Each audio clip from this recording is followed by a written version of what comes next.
Well, the town of Orono will hold its yearly municipal elections tomorrow. This year's election falls on Super Tuesday and on the same week that university students are taking exams. One referendum question will ask voters whether they want to move the town's annual local elections altogether, pushing them, in fact, instead to November.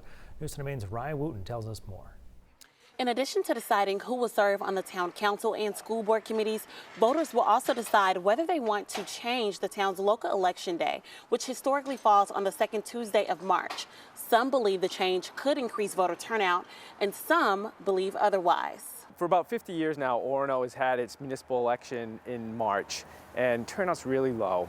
Those like Orono Town Council member Dan DeMerit are hoping that tradition will change. Having the election in March versus November is a difference between hundreds of people voting and thousands. According to DeMerit, 5,000 to 7,000 registered voters in Orono participate in November elections. That number dwindles to 500 to 800 when March elections come around, and nearly half of the town's voters are college-aged. With them being in March, that has often fell in times where students are on their spring break. They're not physically here.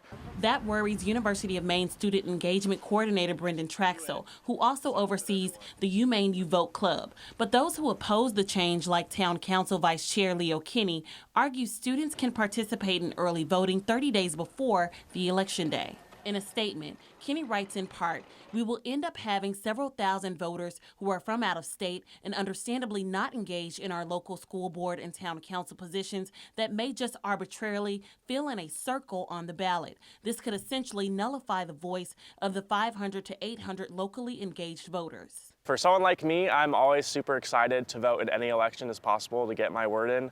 But for a lot of people, they see it almost as the same as doing their taxes. And none of us want to do our taxes more than once a year. Elections will be held in the town council chambers from 7 a.m. to 8 p.m. on Tuesday, March 5th. Voters can vote in person or by absentee ballot. In Orono, Ryan Wooten, News Center, Maine.